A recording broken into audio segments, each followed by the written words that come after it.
ನಮಸ್ಕಾರ ಸ್ನೇಹಿತರೆ ಎಲ್ರಿಗೂ. ಇವತ್ತೇನಪ್ಪ ಅಂತಂದರೆ 8ನೇ ತಾರೀಕು ಪೊಲೀಸ್ ಕಾನ್ಸ್ಟೇಬಲ್ಗೆ ಸಂಬಂಧಿಸಿದಂಥ ಒಂದು ಪ್ರಮುಖ GK ಕ್ವಶನ್ಗಳನ್ನು ನೋಡೋಣ. ಅದೇ ರೀತಿಯಾಗಿ 8ನೇ ತಾರೀಕು ಇವತ್ತಾಗಿದೆ, ಅದಕ್ಕಾಗಿ ಅರ್ಜಿ ಸಲ್ಲಿಕೆ ಕೂಡ ಪ್ರಾರಂಭ ಆಗಿದೆ. ನೋಡಿ, ಈ ಒಂದು ಪೊಲೀಸ್ ಕಾನ್ಸ್ಟೇಬಲ್ ಏನು ರಿಕ್ರೂಟ್ಮೆಂಟ್ ಇದೆ ಅದಕ್ಕೆ ಸಂಬಂಧಿಸಿದಂಥ 3395 ಪೋಸ್ಟ್ಗಳಿಗೆ ಏನಪ್ಪ ಅಂತಂದರೆ ಕನ್ಫರ್ಮ್ ಆಗಿದೆ. ನೋಡಿ, ಬೇಗನೆ ಹೋಗಿ ಅರ್ಜಿಯನ್ನು ಸಲ್ಲಿಸ್ರಿ, ಇವತ್ತು ಪ್ರಾರಂಭ ಆಗಿದೆ. ನೋಡಿ, ಜೊತೆಗೆ ನಿಮ್ಮ ಅಧ್ಯಯನವನ್ನು ನಿರಂತರವಾಗಿ ಇಡಿ ಈಗಲೇಶಿಂದ ದಿನನಿತ್ಯ ಈ ರೀತಿಯಾದಂಥ ಕ್ವಶನ್ ನೋಡ್ಕೊಳ್ರಿ. ಬನ್ನಿ ಹಾಗಾದರೆ ಮೊದಲನೇ ಒಂದು ಪ್ರಶ್ನೆ ಹೋಗೋಣ. ಮೊದಲನೇ ಪ್ರಶ್ನೆ ಇದೆ ನೋಡಿ. 1980ರ ಒಂದು ದಶಕದಲ್ಲಿ ಕರ್ನಾಟಕದಲ್ಲಿ ನಡೆದಂಥ ಐತಿಹಾಸಿಕ ಒಂದು ಗೋಕಾಕ್ ಚಳವಳಿಯು ಪ್ರಮುಖವಾಗಿ ಯಾವುದಕ್ಕೆ ಸಂಬಂಧಿಸಿದೆ ಅಂತ ಕೊಟ್ಟಿದ್ದಾರೆ. ಗೋಕಾಕ್ ಚಳವಳಿ ಯಾವುದಕ್ಕೆ ಸಂಬಂಧಿಸಿದೆ, ಆ ಒಂದು ಗೋಕಾಕ್ ಚಳವಳಿ ಮಾಡಲು ಕಾರಣ ಏನಂತ ನಾವು ತಿಳ್ಕೊಳ್ಬೇಕಾಗ್ತದೆ. ಓಕೆ, ಇವು ಹಳೆಯ ಒಂದು ಪ್ರಶ್ನೆ ಆಗಿರ್ತವೆ ನೋಡಿರಿ, ಹಿಂದೆ ಕೇಳಿದಂಥ ಪ್ರಶ್ನೆ ಇರ್ತವೆ, ಜೊತೆಗೆ ಹೊಸ ಒಂದು ಪ್ರಶ್ನೆಗಳು ಕೂಡ ಇರ್ತವೆ. ಇದಕ್ಕೆ ಸರಿಯಾದ ಉತ್ತರ ನೋಡೋದಾದರೆ ಆಪ್ಷನ್ಸ್ ಬಿ ನೋಡಿ. ಶಿಕ್ಷಣದಲ್ಲಿ ಕನ್ನಡವನ್ನು ಪ್ರಥಮ ಭಾಷೆಯನ್ನಾಗಿಸಲು ಈ ಒಂದು ಗೋಕಾಕ್ ಚಳವಳಿಯನ್ನು ನಡೆಸಲಾಗುತ್ತದೆ. ಯಾವಾಗಂದರೆ 1980ರಲ್ಲಿ. ಆ ಒಂದು ಸಮಯದಲ್ಲಿ ಏನಪ್ಪ ಅಂತಂದರೆ ಕನ್ನಡವನ್ನು ಕಡ್ಡಾಯ ಪ್ರಥಮ ಭಾಷೆಯನ್ನಾಗಿ ಮಾಡಬೇಕೆಂದು ಒಂದು ಆಗ್ರಹಿಸಿ ಡಾಕ್ಟರ್ ವಿ ಕು ಗೋಕಾಕ್ ಅವರ ಒಂದು ವರದಿಯು ಅನುಷ್ಠಾನ ಮಾಡಲಾಗುತ್ತದೆ. ವಿ ಕು ಗೋಕಾಕ್ ಅವರ ಒಂದು ವರದಿಯನ್ನು ಅನುಷ್ಠಾನ ಮಾಡಲಾಗುತ್ತೆ ನೋಡ್ರಿ. ಅನುಷ್ಠಾನಕ್ಕಾಗಿ ಡಾಕ್ಟರ್ ರಾಜ್ಕುಮಾರ್ ಅವರ ಒಂದು ನೇತೃತ್ವದಲ್ಲಿ ಈ ಒಂದು ಬೃಹತ್ ಚಳವಳಿಯನ್ನು ನಡೆಸಲಾಗುತ್ತೆ ನೋಡ್ರಿ. ಡಾಕ್ಟರ್ ರಾಜ್ಕುಮಾರ್ ಅವರು ಇದರಲ್ಲಿ ಭಾಗಿಯಾಗಿರ್ತಾರೆ. 1980ರಲ್ಲಿ ನಡೀತು ನೋಡ್ರಿ. ನೆಕ್ಸ್ಟ್, ಸಂವಿಧಾನದ ಒಂದು ಪ್ರಶ್ನೆ ಇದೆ ನೋಡಿ. ಭಾರತ ಸಂವಿಧಾನದ 11ನೇ ಅನುಸೂಚಿಯು ಈ ಕೆಳಗಿನ ಯಾವುದಕ್ಕೆ ಸಂಬಂಧಿಸಿದಂತೆ ಕೊಟ್ಟಿದ್ದಾರೆ. ಅನುಸೂಚಿಗಳ ಬಗ್ಗೆ ಪ್ರಶ್ನೆ ಕೇಳಿದ್ದಾರೆ. ಈ ಒಂದು ಪ್ರಶ್ನೆ ನೋಡಿ, 11ನೇ ಅನುಸೂಚಿ ಯಾವುದಕ್ಕೆ ಸಂಬಂಧಿಸಿದಂತೆ ಕೊಟ್ಟಿದ್ದಾರೆ. ಇದಕ್ಕೆ ಸರಿಯಾದ ಉತ್ತರ ಪಂಚಾಯತ್ ರಾಜ್ ವ್ಯವಸ್ಥೆ. ಪಕ್ಷಾಂತರ ನಿಷೇಧ ಕಾಯ್ದೆ 10ನೇ ಅನುಸೂಚಿ ಆಗಿದೆ ನೋಡಿ. ಪಂಚಾಯತ್ ರಾಜ್ ವ್ಯವಸ್ಥೆ ಏನಪ್ಪ ಅಂತಂದರೆ 11ನೇ ಅನುಸೂಚಿ. ನಗರ ಪಾಲಿಕೆಗಳು ಏನಪ್ಪ ಅಂತಂದರೆ 12ನೇ ಅನುಸೂಚಿ. ಅನುಸೂಚಿಗಳ ಬಗ್ಗೆ ಗೊತ್ತಿರಬೇಕಾಗ್ತದೆ ನೋಡ್ರಿ, ಎಲ್ಲ ಅನುಸೂಚಿಗಳನ್ನು. ಓಕೆ, 1992ರ ಒಂದು 73ನೇ ಒಂದು ಸಂವಿಧಾನ ತಿದ್ದುಪಡಿಯ ಮೂಲಕ 11ನೇ ಅನುಸೂಚಿಯನ್ನು ಸೇರಿಸಲಾಗ್ತದೆ. ಇದು ಪಂಚಾಯತ್ ರಾಜ್ ಸಂಸ್ಥೆಗಳ ಅಧಿಕಾರ ಆಗಿರ್ಬೋದು, ಅವರ ಒಂದು ಜವಾಬ್ದಾರಿ ಆಗಿರ್ಬೋದು, ಮತ್ತು 29 ವಿಷಯಗಳ ಬಗ್ಗೆ ಮಾಹಿತಿಯನ್ನು ನೀಡುತ್ತದೆ ಅಂತಲೇ ಹೇಳ್ತೀವಿ. ಅದೇ ರೀತಿ 12ನೇ ಅನುಸೂಚಿ ನಗರ ಪಾಲಿಕೆಗಳಿಗೆ ಅಂದರೆ ಮುನ್ಸಿಪಾಲ್ಗಳಿಗೆ ಸಂಬಂಧಿಸಿದಂಥ ಮಾಹಿತಿಯನ್ನು ನೀಡುತ್ತದೆ. ನೆಕ್ಸ್ಟ್ ನೋಡೋಣ ಬನ್ನಿ ಸ್ನೇಹಿತರೆ. ಅತಿ ಹೆಚ್ಚು ಮಸಾಲೆ ಪದಾರ್ಥಗಳನ್ನು ಬೆಳೆಯುವಂಥ ಕಾರಣದಿಂದಾಗಿ ಯಾವ ರಾಜ್ಯವನ್ನು ಭಾರತದ ಸಾಂಬಾರು ಪದಾರ್ಥಗಳ ತೋಟ ಎಂದು ಕರೆಯುತ್ತಾರೆ ಅಂತ ಇಲ್ಲಿ ಪ್ರಶ್ನೆ ಕೊಟ್ಟಿದ್ದಾರೆ ನೋಡ್ರಿ. ಸಾಂಬಾರು ಪದಾರ್ಥಗಳ ತೋಟ ಎಂದು ಯಾವ ಒಂದು ರಾಜ್ಯವನ್ನು ಕರೆಯುತ್ತಾರೆ, ಯಾಕಂದರೆ ಈ ಒಂದು ರಾಜ್ಯದಲ್ಲಿ ಅತಿ ಹೆಚ್ಚು ಸಾಂಬಾರು ಪದಾರ್ಥಗಳು ಬೆಳೀತಾರೆ. ನಿಮ್ಗೆಲ್ಲರೂ ಗೊತ್ತಿರೋ ಉತ್ತರ ಏನಪ್ಪ ಅಂತಂದರೆ ಆಪ್ಷನ್ ಸಿ ನೋಡಿ. ಆಪ್ಷನ್ಸ್ ಡಿ ಕೇರಳ ರಾಜ್ಯ. ಕೇರಳ ರಾಜ್ಯದಲ್ಲಿ ಏನಪ್ಪ ಅಂತಂದರೆ ಅತಿ ಹೆಚ್ಚು ಮಸಾಲೆ ಪದಾರ್ಥಗಳನ್ನು, ಸಾಂಬಾರು ಪದಾರ್ಥಗಳನ್ನು ಬೆಳೀತಾರೆ ಅಂತಲೇ ಹೇಳ್ತೀವಿ. ಅದಕ್ಕಾಗಿ ಏನಪ್ಪ ಅಂತಂದರೆ ಬೇರೆ ದೇಶದವರು ಕೂಡ ಈ ಒಂದು ಕೇರಳ ರಾಜ್ಯಕ್ಕೆ ಮೊಟ್ಟ ಮೊದಲಿಗೆ ಬರ್ತಾರೆ, ಒಂದು ಯುರೋಪಿನ ಪೋರ್ಚುಗೀಸರು. ಕೇರಳ ರಾಜ್ಯ ಏನಂದರೆ ಏಲಕ್ಕಿ, ಕಾಳೆ ಮೆಣಸಿನಕಾಯಿ, ಲವಂಗ, ದಾಲ್ಚಿನ್ನಿ ಮುಂತಾದ ಸಾಂಬಾರು ಪದಾರ್ಥಗಳ ಅತಿ ದೊಡ್ಡ ಉತ್ಪಾದಕ ರಾಜ್ಯವಾಗಿದ್ದರಿಂದ ಇದನ್ನು ಭಾರತದ ಸ್ಪೈಸ್ ಗಾರ್ಡನ್ ಎಂದು ಕರೀತಾರೆ ನೋಡ್ರಿ, ಈ ಒಂದು ಕೇರಳದಲ್ಲಿ. ಅದಕ್ಕಾಗಿ ಒಂದು ವಾಸ್ಕೋಡಿಗಾಮ ಕೂಡ ಈ ಒಂದು ಕೇರಳ ರಾಜ್ಯಕ್ಕೆ ಕೊಚ್ಚಿಯಲ್ಲಿ ಬರ್ತಾನೆ. ಯಾರು? ವಾಸ್ಕೋಡಿಗಾಮ. ನೆಕ್ಸ್ಟ್ ಪ್ರಶ್ನೆ. ವೈದಿಕ ಕ್ಷೇತ್ರದಲ್ಲಿ ಅಳವಡಿಕೆಗಾಗಿ ಮತ್ತು ನಗಿಸುವ ಅನಿಲ ಎಂದು ಕರೆಯಲ್ಪಡುವಂಥ ರಾಸಾಯನಿಕ ಸಂಯುಕ್ತ ಯಾವುದು ಅಂತ ಕೊಟ್ಟಿದ್ದಾರೆ. ಓಕೆ, ನಗಿಸುವ ಅನಿಲ. ಈ ಒಂದು ಪ್ರಶ್ನೆ ಕೂಡ ಒಂದು ಹಿಂದೆ ಕೇಳಿದ್ದಾರೆ ನೋಡಿ. ನಗಿಸುವ ಅನಿಲ ಅಂತ ಯಾವುದಕ್ಕೆ ಕರೀತಾರಂತ ಇಲ್ಲಿ ಕೊಟ್ಟಿದ್ದಾರೆ. ಇದಕ್ಕೆ ನೈಟ್ರಸ್ ಆಕ್ಸೈಡ್ ನೋಡಿರಿ, N2O. ಆಪ್ಷನ್ಸ್ ಬಿ ಸರಿಯಾದ ಉತ್ತರ ಆಗಿದೆ. N2O ಏನಪ್ಪ ಅಂತಂದರೆ ನೈಟ್ರಸ್ ಆಕ್ಸೈಡ್. ಇದನ್ನು ನಗಿಸುವ ಅನಿಲ ಎಂದು ಕರೆಯುತ್ತಾರೆ. ಓಕೆ, ನೈಟ್ರಸ್ ಆಕ್ಸೈಡನ್ನು ಸಾಮಾನ್ಯವಾಗಿ ಲಾಫಿಂಗ್ ಗ್ಯಾಸ್ ಅಂತ ಕರೀತಾರೆ ನೋಡ್ರಿ. ಇದನ್ನು ಉಸಿರಾಡಿದಾಗ ವ್ಯಕ್ತಿಗೂ ಲಘು ಉನ್ಮಾದ ಉಂಟಾಗುವಂಥ ನಗು ಬರ್ತದೆ. ಇದನ್ನು ದಂತವೈದ್ಯಕೀಯದಲ್ಲಿ ಕೂಡ ನೋವು ನಿವಾರಕವಾಗಿ ಬಳಕೆ ಮಾಡ್ತಾರೆ ನೋಡ್ರಿ. ಇದನ್ನು ಲಾಫಿಂಗ್ ಗ್ಯಾಸ್ ಅಂತ ಕರಿತಾರೆ ನೋಡ್ರಿ. ಲಾಫಿಂಗ್ ಗ್ಯಾಸ್ ಅಂತ ಯಾವುದಕ್ಕೆ ಕರಿತಾರೆ ಅಂತ ಕೇಳಿದರೆ ಅದು ನೈಟ್ರಸ್ ಆಕ್ಸೈಡ್. ಓಕೆ, ನೆಕ್ಸ್ಟ್ ಹೋಗೋಣ ಸ್ನೇಹಿತರೆ. ನೆಕ್ಸ್ಟ್ ಪ್ರಶ್ನೆ. ಭಾರತದಲ್ಲಿ ಕಾಗದದ ನೋಟುಗಳನ್ನು RBI ಮುದ್ರಿಸಿದರೆ ನಾಣ್ಯಗಳನ್ನು ಮುದ್ರಿಸುವಂಥ ಅಧಿಕಾರ ಯಾವ ಸಂಸ್ಥೆಗಿದೆ ಅಂತ ಕೊಟ್ಟಿದ್ದಾರೆ. ಭಾರತದಲ್ಲಿ ಏನಪ್ಪ ಅಂತಂದರೆ ಈ ಒಂದು ನೋಟುಗಳ ಮುದ್ರಣ ಮಾಡೋದು ಯಾವುದಪ್ಪ ಅಂತಂದರೆ ರಿಸರ್ವ್ ಬ್ಯಾಂಕ್ ಆಫ್ ಇಂಡಿಯಾ. ಅದೇ ರೀತಿಯಾಗಿ ನಾಣ್ಯಗಳನ್ನು ಮುದ್ರಿಸುವಂಥ ಅಧಿಕಾರ ಯಾವ ಒಂದು ಸಂಸ್ಥೆಗಿದೆ ಅಂತ ಇಲ್ಲಿ ಕೊಟ್ಟಿದ್ದಾರೆ ನೋಡಿರಿ. ಇದಕ್ಕೆ ಸರಿಯಾದ ಉತ್ತರ ನೋಡೋದಾದರೆ ಆಪ್ಷನ್ಸ್ ಡಿ ನೋಡಿ, ಭಾರತ ಸರ್ಕಾರದ ಹಣಕಾಸು ಸಚಿವಾಲಯ. ಇದೇನಪ್ಪ ಅಂತಂದರೆ ₹1 ನಾಣ್ಯಗಳು ಮೇಲೆ ಏನಪ್ಪ ಅಂತಂದರೆ ಇವರ ಒಂದು ಸಹಿ ಇರ್ತದೆ. ಅದೇ ರೀತಿಯಾಗಿ ಏನಪ್ಪ ಅಂತಂದರೆ ಇವರು ನಾಣ್ಯಗಳನ್ನು ಮುದ್ರಿಸುವಂಥ ಅಧಿಕಾರ ಈ ಒಂದು ಸಂಸ್ಥೆ ಇದೆ, ಭಾರತ ಸರ್ಕಾರದ ಹಣಕಾಸು ಸಚಿವಾಲಯ. ಓಕೆ, ಭಾರತದ ಎಲ್ಲ ಒಂದು ಮುಖಬೆಲೆ ನಾಣ್ಯಗಳ ಮತ್ತು ₹1 ನೋಟನ್ನು ಭಾರತ ಸರ್ಕಾರದ ಹಣಕಾಸು ಸಚಿವಾಲಯ ಏನು ಮಾಡ್ತಂದರೆ ಟಂಕಿಸುತ್ತದೆ ಮತ್ತು ಮುದ್ರಿಸ್ತದೆ ಅಂತ ಹೇಳ್ತೀವಿ. Minister of finance. ಇದು ಪ್ರಶ್ನೆ ಕೇಳಿದ್ರೆ ಅನ್ಕೊತೀನಿ, ಯಾರ ಒಂದು ಸಹಿ ಇರ್ತದಪ್ಪ ಅಂತಂದ್ರೆ ಹಣಕಾಸು ಸಚಿವಾಲಯದ ಅಧ್ಯಕ್ಷರ ಒಂದು ಸಹಿ ಇರುತ್ತೆ ನೋಡ್ರಿ ₹1 ನೋಟಿನ ಮೇಲೆ. ನೆಕ್ಸ್ಟ್ ಹೋಗೋಣ. ನೆಕ್ಸ್ಟ್ ಪ್ರಶ್ನೆ, 1875ರಲ್ಲಿ ಗೋ ಬ್ಯಾಕ್ ಟು ವೇದಾಸ್ ಎಂಬ ಒಂದು ಕರೆಯೊಂದಿಗೆ ಆರ್ಯ ಸಮಾಜವನ್ನು ಸ್ಥಾಪಿಸಿದ ಸಮಾಜ ಸುಧಾರಕರು ಯಾರಂತ ಕೊಟ್ಟಿದ್ದಾರೆ. ಸಮಾಜ ಸುಧಾರಕರ ಬಗ್ಗೆ ಇಲ್ಲಿ ಕ್ವಶನ್ ಆಗಿದೆ. 1875ರಲ್ಲಿ ಒಂದು ವೇದಗಳಿಗೆ ಹಿಂತಿರುಗಿ ಎಂಬ ಒಂದು ಮಾತನ್ನು ಹೇಳಿದಂಥ ವ್ಯಕ್ತಿ ಜೊತೆಗೆ ಆರ್ಯ ಸಮಾಜವನ್ನು ಸ್ಥಾಪಿಸಿದಂಥ ವ್ಯಕ್ತಿ ಯಾರಂತ ಕೊಟ್ಟರು ಇಲ್ಲಿ. ಇದಕ್ಕೆ ಸರಿಯಾದ ಉತ್ತರ ನೋಡೋದಾದ್ರೆ ನೋಡ್ರಿ ಸ್ನೇಹಿತರೆ, ಸ್ವಾಮಿ ದಯಾನಂದ ಸರಸ್ವತಿ ಸರಿಯಾದ ಉತ್ತರ. ಆಪ್ಷನ್ಸ್ ಡಿ ಸರಿಯಾದ ಉತ್ತರ ಇದೆ ನೋಡಿ. ಸ್ವಾಮಿ ದಯಾನಂದ ಸರಸ್ವತಿ ಅವ್ರು ಏನು ಮಾಡ್ತಾರಪ್ಪ ಅಂತಂದರೆ ವೇದಗಳಿಗೆ ಹಿಂತಿರುಗಿ ಭಾರತೀಯರಿಗಾಗಿ ಭಾರತ ಎಂಬ ಒಂದು ಮಾತನ್ನು ಹೇಳ್ತಾರೆ. ಅದೇ ರೀತಿಗೆ ಆರ್ಯ ಸಮಾಜವನ್ನು ಕೂಡ ಇವರು ಸ್ಥಾಪನೆ ಮಾಡುತ್ತಾರೆ, ದಯಾನಂದ ಸರಸ್ವತಿ ಅವರು. ಇವರು ಮುಂಬೈನ ಆರ್ಯ ಸಮಾಜವನ್ನು ಸ್ಥಾಪಿಸ್ತಾರೆ ಮುಂಬೈನಲ್ಲಿ. ಸ್ವಾಮಿ ದಯಾನಂದ ಸರಸ್ವತಿ ಅವರು ವೇದಗಳಿಗೆ ನಿಜವಾದ ಜ್ಞಾನದ ಮೂಲ ಎಂದು ಪ್ರತಿಪಾದನೆ ಮಾಡುತ್ತಾರೆ. ಅಂದರೆ ಹಿಂದೂ ಧರ್ಮದಿಂದ ಬೇರೆ ಧರ್ಮಕ್ಕೆ ಒಂದು ಮತಾಂತರ ಆಗಿರ್ತಾರಲ್ಲ ಅಂಥ ವ್ಯಕ್ತಿಗಳನ್ನು ಪುನಃ ಏನಪ್ಪ ಅಂತಂದರೆ ಹಿಂದೂ ಧರ್ಮದ ಒಂದು ಧರ್ಮಕ್ಕೆ ತರೋದಾಗಿರ್ತದೆ. ಇವರು ಒಂದು ಕೃತಿ ಬರ್ತಾರೆ, ಅದು ಯಾವ್ದು ಕೃತಿಯಪ್ಪ ಅಂತಂದರೆ ಸತ್ಯಾರ್ಥ ಪ್ರಕಾಶನ. ಓಕೆ, ಸತ್ಯಾರ್ಥ ಪ್ರಕಾಶ ಎಂಬ ಕೃತಿ ಬರೆದಂಥ ವ್ಯಕ್ತಿ ಯಾರಪ್ಪ ಅಂತಂದರೆ ಸ್ವಾಮಿ ದಯಾನಂದ ಸರಸ್ವತಿ ಅವರು 1875ರಲ್ಲಿ ಆರ್ಯ ಸಮಾಜವನ್ನು ಸ್ಥಾಪನೆ ಮಾಡ್ತಾರೆ. ಇವರ ಹೆಸರು ಕೂಡ ಕೇಳಿದ್ದಾರೆ. ಮೂಲ ಹೆಸರು ಏನಪ್ಪ ಅಂತಂದ್ರೆ ಮೂಲ ಶಂಕರ ಅಂತ ಇರ್ತದೆ. ಮೂಲ ಶಂಕರ ಅಂತ ಇವರ ಹೆಸರು ಇರ್ತದೆ ನೋಡಿರಿ. ಈ ಒಂದು ಹೆಸರು ಕೂಡ ಕೇಳಿದ್ದಾರೆ ಪರೀಕ್ಷೆಯಲ್ಲಿ. ನೆಕ್ಸ್ಟ್, ಪಶ್ಚಿಮ ಘಟ್ಟಗಳ ಪ್ರದೇಶ ದ್ವಾರವಾಗಿರುವಂಥ ಕಾರಣ ಕರ್ನಾಟಕದ ಯಾವ ನಗರವನ್ನು ಮಲೆನಾಡಿನ ಹೆಬ್ಬಾಗಿಲು ಎಂದು ಕರೆಯುತ್ತಾರೆ ಅಂತ ಕೊಟ್ಟಿದ್ದಾರೆ. ಕರ್ನಾಟಕದ ಯಾವ ಒಂದು ನಗರವನ್ನು ಮಲೆನಾಡಿನ ಹೆಬ್ಬಾಗಿಲು ಎಂದು ಕರೀತಾರೆ, gate way of the Malenadu. ಇದಕ್ಕೆ ಉತ್ತರವನ್ನು ಏನಪ್ಪ ಅಂತಂದ್ರೆ ನೀವು ಕಮೆಂಟ್ ಮೂಲಕ ತಿಳಿಸಿ. ಕ್ವಶನ್ ನಂಬರ್ 1 ಆಗಿದೆ ನೋಡಿ. ಇದು ಕೂಡ ಒಂದು ಹೊಸ ಪ್ರಶ್ನೆ ಅಂತ ಹೇಳ್ಬೋದು. ಓಕೆ, ಮಲೆನಾಡಿನ ಹೆಬ್ಬಾಗಿಲು ಅಂತ ಯಾವುದು ಕರೀತಾರೆ ಅಂತ ಕಮೆಂಟ್ ಮೂಲಕ ತಿಳಿಸಿ. ನೆಕ್ಸ್ಟ್ ಪ್ರಶ್ನೆಗೆ ಹೋಗ್ತೀನಿ. ನೆಕ್ಸ್ಟ್ ಪ್ರಶ್ನೆ ಬಂದು ನೋಡಿ, ಭಾರತ ಅತ್ಯುನ್ನತ ಒಂದು ನ್ಯಾಯಾಲಯವಾದ ಸುಪ್ರೀಂ ಕೋರ್ಟ್ನ ಒಂದು ನ್ಯಾಯಾಧೀಶರ ನಿವೃತ್ತಿ ವಯಸ್ಸು ಎಷ್ಟು ಅಂತ ಕೊಟ್ಟಿದ್ದಾರೆ. ಈ ಒಂದು ಸುಪ್ರೀಂ ಕೋರ್ಟ್ ಬಗ್ಗೆ ಪ್ರಶ್ನೆ ಆಗಿದೆ ಇಲ್ಲಿ. ಅವರ ಒಂದು ನ್ಯಾಯಾಧೀಶರ ಒಂದು ನಿವೃತ್ತಿ ವಯಸ್ಸು ಎಷ್ಟಾಗಿರ್ತದೆ, ಸುಪ್ರೀಂ ಕೋರ್ಟ್ನ ನ್ಯಾಯಾಧೀಶರ ಒಂದು ನಿವೃತ್ತಿ ವಯಸ್ಸು. ಇದಕ್ಕೆ ಸರಿಯಾದ ಉತ್ತರ ನೋಡೋದಾದರೆ 65 ನೋಡ್ರಿ. 65 ವರ್ಷಗಳ ಕಾಲ ಅವರು ನಿವೃತ್ತಿ ಹೊಂದಬೇಕಾಗಿರ್ತದೆ. ಇದಕ್ಕೆ ಸರಿಯಾದ ಉತ್ತರ ಆಪ್ಷನ್ ಸಿ ನೋಡಿ. ಓಕೆ, ಅದೇ ಹೈಕೋರ್ಟ್ ಅಂದರೆ ಹೈಕೋರ್ಟ್ ಒಂದು ನ್ಯಾಯಮೂರ್ತಿಗಳ ನಿವೃತ್ತಿ ವಯಸ್ಸು 62 ಇರ್ತದೆ. ಸುಪ್ರೀಂ ಕೋರ್ಟ್ ನ್ಯಾಯಮೂರ್ತಿಗಳ ವಯಸ್ಸು 65 ಇರ್ತದೆ. ಓಕೆ, ಇದು ಸಂವಿಧಾನದ 124ನೇ ಒಂದು ವಿಧಿಯ ಪ್ರಕಾರ ಏನಪ್ಪ ಅಂತಂದರೆ ಸುಪ್ರೀಂ ಕೋರ್ಟ್ನ ಒಂದು ನ್ಯಾಯಾಧೀಶರ ನಿವೃತ್ತಿ ವಯಸ್ಸು ಎಷ್ಟಂದರೆ 60 ವಯಸ್ಸು ಆಗಿದೆ. ಹೈಕೋರ್ಟ್ನ ಒಂದು ನ್ಯಾಯಾಧೀಶರ ಒಂದು ನಿವೃತ್ತಿ ವಯಸ್ಸು ಏನಂದರೆ 62 ಆಗಿದೆ ನೋಡಿ. ಓಕೆ, ಸುಪ್ರೀಂ ಕೋರ್ಟ್ ಹೈಕೋರ್ಟ್ ಬಗ್ಗೆ ತಿಳ್ಕೊಂಡಿರ್ಬೇಕು. ನೆಕ್ಸ್ಟ್, ಮಾನವನ ದೇಹದಲ್ಲಿರುವಂಥ ಅತಿ ಚಿಕ್ಕ ಮೂಳೆ ಯಾವುದಪ್ಪ ಅಂತಂದರೆ ಅದು ಸ್ಟೆಪಿಸ್ ಆಗಿದೆ. ಇದು ದೇಹದ ಯಾವ ಭಾಗದಲ್ಲಿ ಕಂಡು ಬರ್ತದಂತ ಪ್ರಶ್ನೆ ಕೇಳ್ಯಾರ ನೋಡಿ. ಈ ರೀತಿಯಾಗಿ ಕೂಡ ಪ್ರಶ್ನೆ ಕೇಳ್ಬೋದು. ಮಾನವನ ದೇಹದ ಅತಿ ಚಿಕ್ಕ ಮೂಳೆ ಯಾವುದಂತ ಕೇಳಿದರೆ ಅದು ಸ್ಟೆಪಿಸ್ ಆಗಿರ್ತದೆ. ಅದು ಯಾವ ಒಂದು ಭಾಗದಲ್ಲಿ ಕಂಡು ಬರ್ತದೆ ಕೇಳಿದ್ದಾರೆ. ಸ್ಟೆಪಿಸ್ ಯಾವ ಒಂದು ಭಾಗದಲ್ಲಿ ಕಂಡು ಬರ್ತದೆ.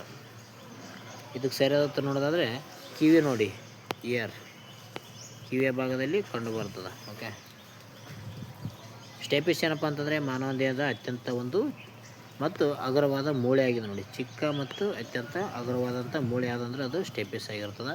ಇದು ಮಧ್ಯ ಕಿವಿಯಲ್ಲಿ ಕಂಡು ಬರ್ತದೆ ನೋಡಿರಿ. ಮಾನವನ ಒಂದು ಮಧ್ಯ ಕಿವಿಯಲ್ಲಿ ಕಂಡು ಬರ್ತದೆ.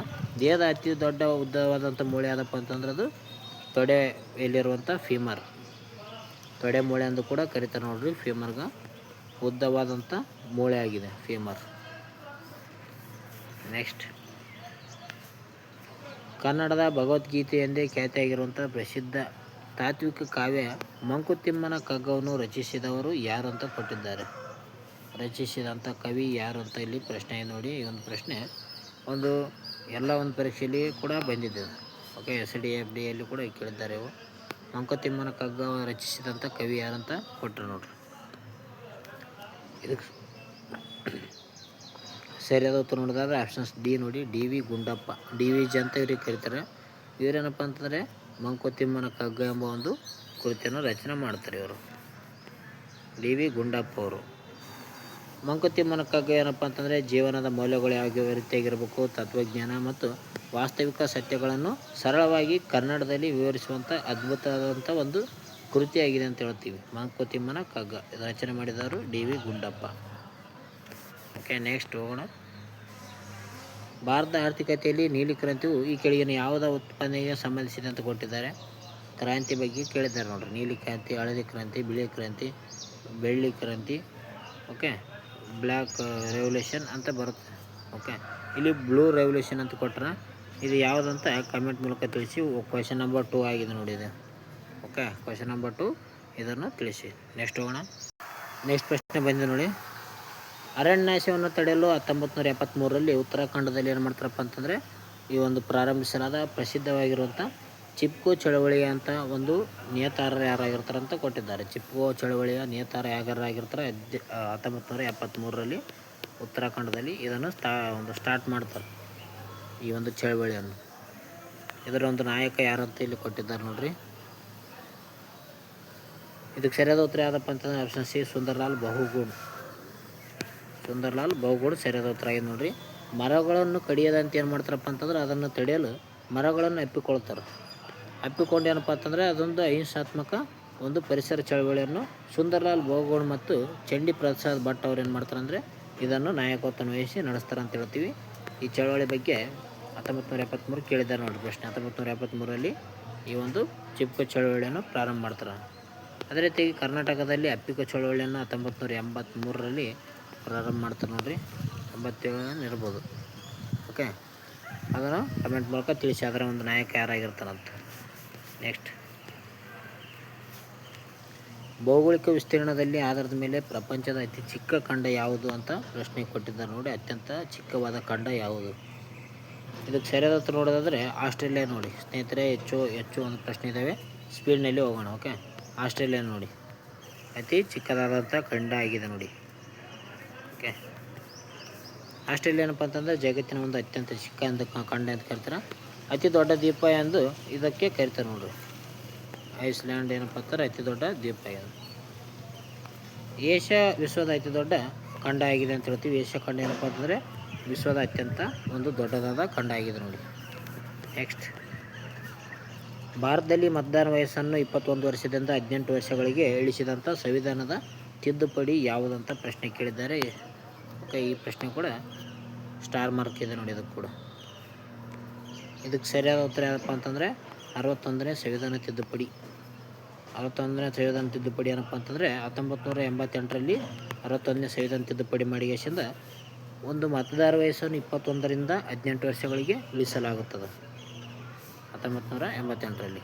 ಓಕೆ,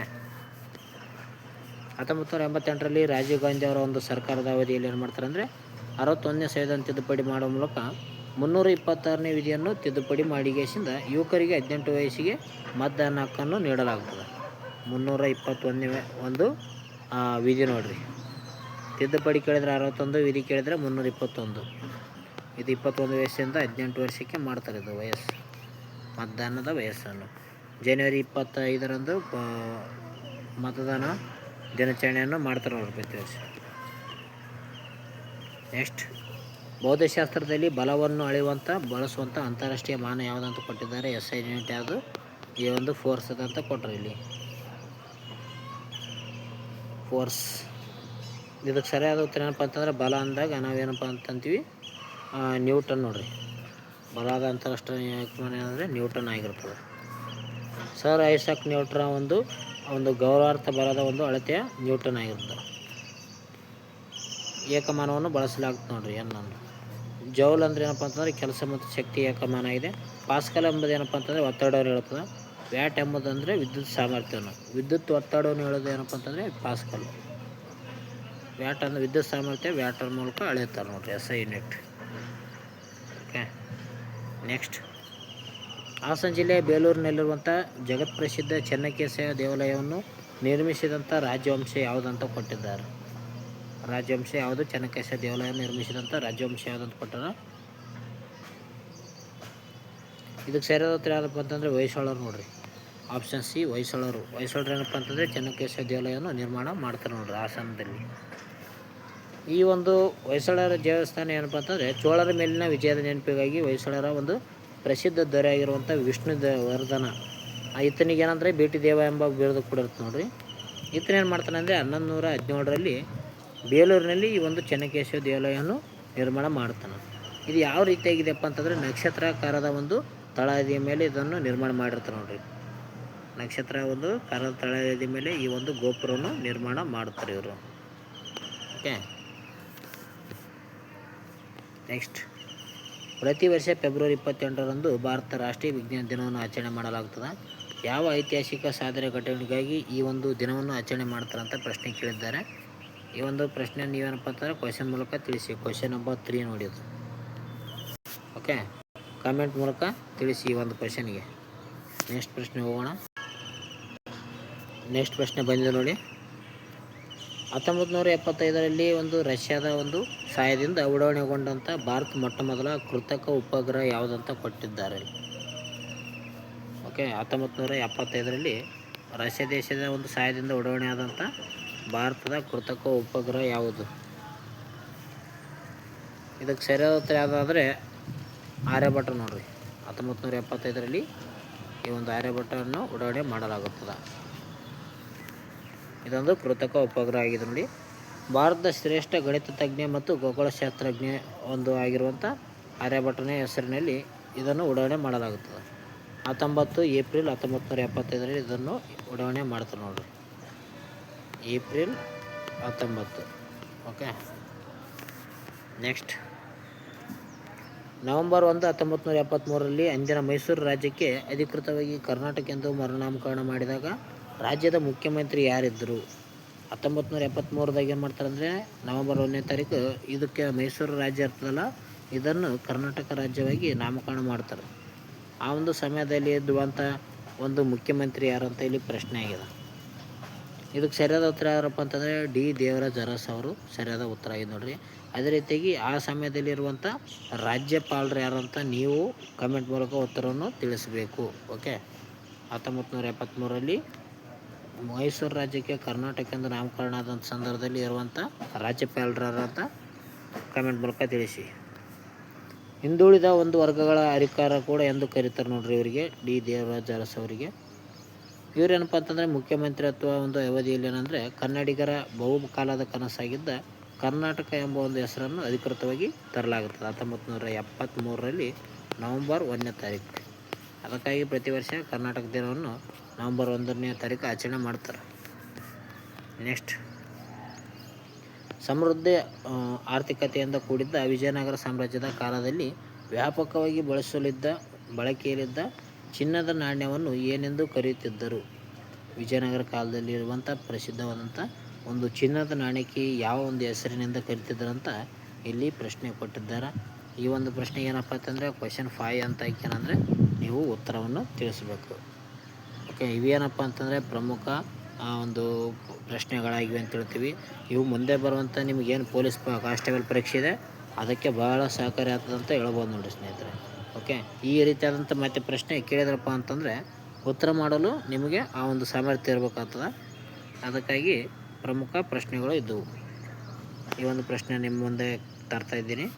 ತಪ್ಪದೇ ಕೊನೆಯವರೆಗೂ ಈ ಒಂದು ದಿನನಿತ್ಯ ವೀಡಿಯೋಗಳನ್ನು ನೋಡಿರಿ. ಓಕೆ, ಇವತ್ತಿನ ಒಂದು ವೀಡಿಯೋನ ಇಲ್ಲಿಗೆ ಮುಕ್ತಾಯ ಮಾಡೋಣ. ಈ ವಿಡಿಯೋ ಇಷ್ಟ ಆಗಿತ್ತಪ್ಪ ಅಂದರೆ ಲೈಕ್ ಮಾಡಿ, ಶೇರ್ ಮಾಡಿ, ಸಬ್ಸ್ಕ್ರೈಬ್ ಮಾಡಿ. ಅದೇ ರೀತಿಯಾಗಿ ಇವತ್ತು 8ನೇ ತಾರೀಕು ಪೊಲೀಸ್ ಕಾನ್ಸ್ಟೇಬಲ್ದು ಒಂದು ನೋಟಿಫಿಕೇಷನ್ ಅರ್ಜಿ ಪ್ರಾರಂಭ ಆಗಿದೆ ನೋಡಿ. ಆ ಒಂದು ಅರ್ಜಿಯನ್ನು ಎಲ್ಲರೂ ಹಾಕ್ರಿ, ಓದಲು ಸ್ಟಾರ್ಟ್ ಮಾಡಿರಿ ಅರ್ಜಿ ಹಾಕಿಗೆಸಿಂದ. ಓಕೆ, ಸರ್ವರ್ ಡೌನ್ ಆಗುತ್ತಾ, ಅತಿ ಹೆಚ್ಚು ಮಂದಿ ಹಾಕೋದ್ರಿಂದ ಸರ್ವರ್ ಡೌನ್ ಆಗುತ್ತಾ, ಎಲ್ಲರೂ ಸ್ವಲ್ಪ ಹಾಕ್ರಿ ಆದರೂ ಕೂಡ. ಓಕೆ ಸ್ನೇಹಿತರೆ, ಮುಂದಿನ ಒಂದು ವಿಡಿಯೋದಲ್ಲಿ ಸಿಗೋಣ. ಈ ವಿಡಿಯೋ ಇಷ್ಟ ಆಯ್ತಂದರೆ ಸಬ್ಸ್ಕ್ರೈಬ್ ಆಗಿ, ಲೈಕ್ ಮಾಡಿ, ಶೇರ್ ಮಾಡಿರಿ. ಮುಂದಿನ ಒಂದು ವಿಡಿಯೋದಲ್ಲಿ ಸಿಗೋಣ. Take care, by.